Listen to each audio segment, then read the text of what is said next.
Assalamualaikum warahmatullahi wabarakatuh. Saya Arizafi Farur Rosanda Farkoko dari kelas 12E dan rekan saya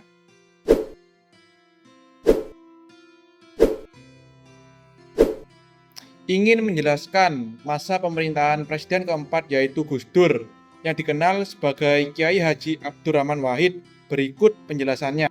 Gus Dur atau Abdurrahman Wahid merupakan Presiden keempat negara Republik Indonesia.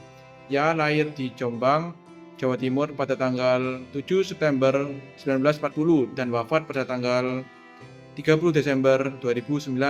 Ia dikenal sebagai ulama, intelektual, dan tokoh Nahdlatul Ulama yang menjunjung tinggi nilai demokrasi, pluralisme, dan toleransi berbangsa dan bernegara. Abdurrahman Wahid atau yang lebih dikenal dengan Gus Dur lahir pada 7 September 1940 di Jombang, Jawa Timur.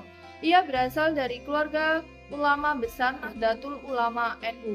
Ayahnya Kiai Wasid Hasyim merupakan tokoh nasional dan pernah menjabat sebagai Menteri Agama Republik Indonesia.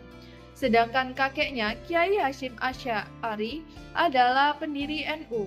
Sejak kecil, Gus Dur mendapatkan pendidikan agama yang kuat di pesantren, sekaligus pendidikan umum yang membentuk cara berpikirnya terbuka dan kritis. Ia juga menempuh pendidikan di luar negeri, termasuk di Mesir dan Irak, yang memperluas wawasan keislaman, kebangsaan, dan kemanusiaan. Dengan latar belakang pendidikan, keluarga, dan pengalaman hidup yang beragam, Gus Dur tumbuh menjadi tokoh yang menjunjung tinggi nilai demokrasi, toleransi, pluralisme, dan hak asasi manusia. Pemikirannya yang humanis mengantarkannya menjadi Presiden keempat Republik Indonesia dan dikenal sebagai pemimpin yang membela persatuan serta keberagaman bangsa. Kontroversi politik konflik dengan DPR atau MPR.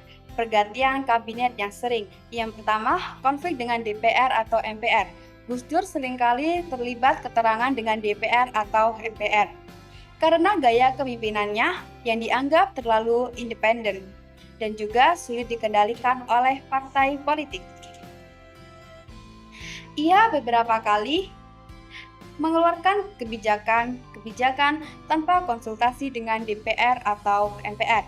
Misalnya, rencana membuka hubungan dengan Israel dan juga Departemen Penerangan Sosial. Ketegangan makin besar ketika Gus Dur mengeluarkan dekret 23 Juli 2001 yang dimana isinya adalah membekukan DPR atau MPR, yang meskipun akhirnya tidak berlaku karena ditolak luas. Puncaknya, MPR menggelar sidang istimewa yang berujung pemberhentian Gus Dur sebagai Presiden Indonesia dan juga terjadinya pengangkatan Megawati sebagai Presiden Indonesia.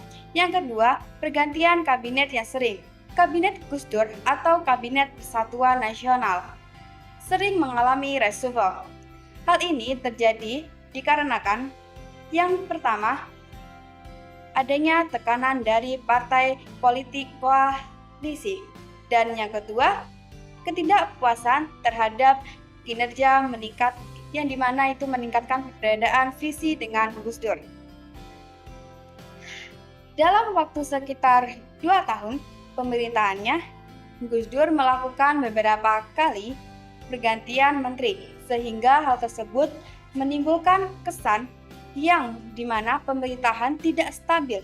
Dengan seiringnya reshuffle ini juga memperburuk hubungannya dengan partai-partai politik.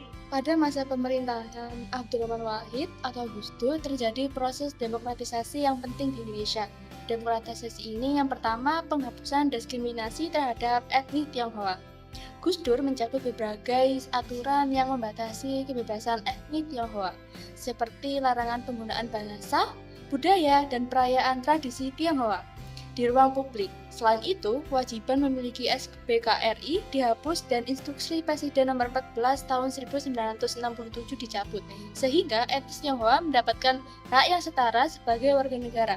Kedua, pembubaran Departemen Penerangan. Departemen ini sebelumnya digunakan sebagai alat pengendali media pada masa Orde Baru. Pembubarannya bertujuan untuk menjamin kebebasan pers dan kebebasan berpendapat. Yang ketiga, pembubaran Departemen Sosial. Karena dinilai tidak efektif dan rawan disalahgunakan untuk kepentingan politik, kebijakan ini dilakukan sebagai bagian dari reformasi birokrasi. Kesimpulannya, kebijakan-kebijakan tersebut menunjukkan komitmen Gus Dur dalam menegaskan demokrasi, hak asasi manusia, dan kesetaraan warga negara. Hubungan sipil militer dalam politik pada masa pemerintahan Gus Dur. Pada masa pemerintahan Abdurrahman Wahid, Gus Dur, hubungan sipil militer mengalami perubahan yang sangat penting. Sejak era Orde Baru, militer, ABRI, kemudian TNI memegang konsep dui fungsi ABRI, yaitu berperan ganda dalam bidang pertahanan dan keamanan sekaligus dalam bidang politik. Akibatnya, militer menjadi sangat dominan dalam pemerintahan, bahkan menduduki kursi di parlemen, DPR atau MPR, tanpa melalui pemilihan umum. Langkah-langkah Gus Dur dalam membatasi peran militer dalam politik. 1. Menghapus dui fungsi ABRI. Gus Dur mendorong reformasi militer agar TNI fokus pada fungsi pertahanan, sedangkan urusan politik diserahkan sepenuhnya kepada sipil. 2. Mengurangi keterlibatan militer di parlemen. Praktik pengisian kursi militer di DPR atau MPR dikurangi secara bertahap hingga akhirnya dihapus sepenuhnya. 3. Memisahkan TNI dan Polri tahun 2000. Sebelumnya, TNI dan Polri tergabung dalam ABRI. Melalui kebijakan ini, TNI difokuskan pada pertahanan negara, sedangkan Polri bertugas menjaga keamanan dan ketertiban dalam negeri. 4. Menegaskan supremasi sipil. Gus Dur berupaya menempatkan pemerintah sipil sebagai pemenang kendali utama dalam kehidupan politik, sementara militer harus tunduk pada keputusan politik sipil. Selanjutnya, pemerintahan Gus Dur berakhir pada 23 Juli 2001 melalui proses pemakzulan oleh MPR. Lengsernya Gus Dur dipicu oleh konflik politik yang berkepanjangan antara Presiden dan DPR atau MPR, serta melemahnya dukungan partai politik. DPR menuduh Gus Dur terlibat dalam dua kasus, yaitu Pulo Gante dan Brunegate. Meskipun secara hukum keterlibatan Gus Dur tidak pernah terbukti secara kuat. DPR kemudian mengeluarkan dua memorandum sebagai peringatan politik kepada Presiden. Situasi memuncak ketika Gus Dur mengeluarkan dekret Presiden 23 Juli 2001 yang berisi pembekuan MPR atau DPR dan rencana pemilu baru. Namun dekret tersebut tidak mendapat dukungan TNI, Polri maupun lembaga negara lainnya, sehingga gagal dilaksanakannya.